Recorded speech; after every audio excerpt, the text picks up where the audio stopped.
ভাই জুয়েল আমাদের মাঝে উপস্থিত আছেন জাতীয়তাবাদী স্বেচ্ছাসেবক দল নির্বাহী সভাপতি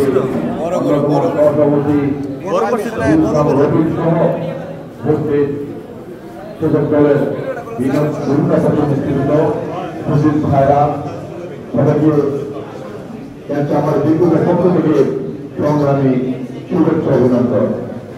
আমি আমাদের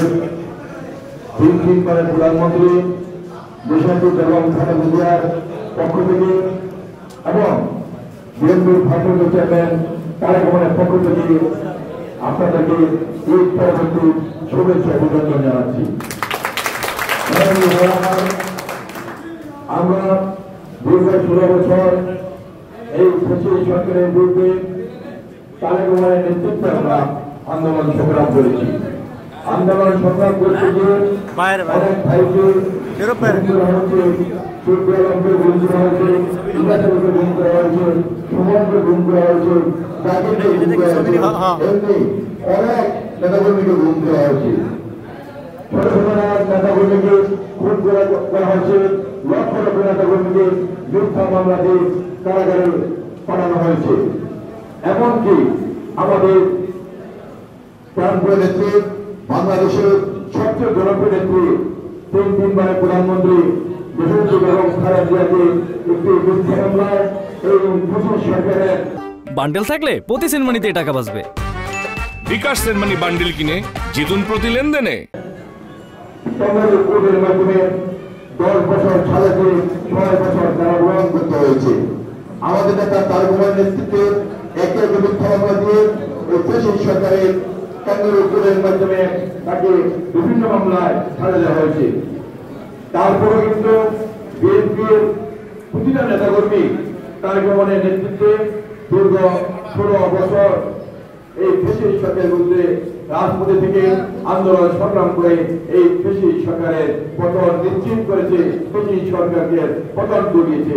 এই ব্রিটিশ সরকার প্রধান, তার মন্ত্রীরা, তার এমপিরা, তার আওয়ামী লীগের নেতারা যারা চোরের মতো পার্শ্ববর্তী রাষ্ট্র সহ বিভিন্ন দেশে পালিয়ে গিয়েছে। আমরা এই ব্রিটিশ সরকারের মুক্ত একটি পরিবেশে প্রায় 16 বছর পরে আমরা একটি কুরবানি ঈদ পালন করেছি। আমরা কোনো ঈদে নিজের এলাকায় আমরা থাকতে পারিনি, নিজের বাড়িতে থাকতে পারিনি, নিজের এলাকায় আমরা কুরবানি দিতে পারিনি। আমরা লুকিয়ে নামাজ পড়তে হয়েছে, লুকিয়ে কুরবানি দিতে হয়েছে। কিন্তু আমরা আজ দীর্ঘ 16 বছর পরে আমরা আজকে এই ব্রিটিশ মুক্ত পরিবেশে আমরা এই উদযাপন করেছি। এই দেশকে উত্থান করার জন্য আমাদের নেতা তারেক রহমান দীর্ঘ 16 বছর ধৈর্য সহকারে বাংলাদেশের মানুষকে ঐক্যবদ্ধভাবে যে আন্দোলন সংগ্রাম করে একটি ব্রিটিশ সরকারের প্রতিরোধের নেতৃত্ব দিয়েছেন। এই জন্য আমরা আমাদের নেতা তারেক রহমানকে আমরা আন্তরিকভাবে ধন্যবাদ জানাচ্ছি।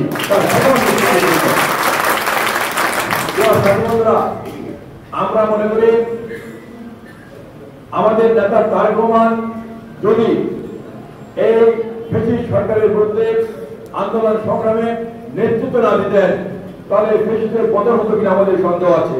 কারণ আমরা দেখেছি গত বছর জুলাই আগস্টে যেসব বৈষম্যবিরোধী ছাত্ররা নেতৃত্ব দিয়েছিল, যারা আজকে অনেকে উপদেষ্টা হয়েছেন, অনেকে এনসিপি নেতা, তারা কিন্তু আজ থেকে 2 বছর আগে তারা ছাত্রলীগ করেছেন, তারা শেখ মুজিবের কীর্তন করেছেন, কেউ শেখ হাসিনাকে মা বলেছেন, কেউ শেখ হাসিনাকে মা বলেছেন, কেউ শেখ হাসিনাকে পায়ে সালাম করে ফোন করেছেন।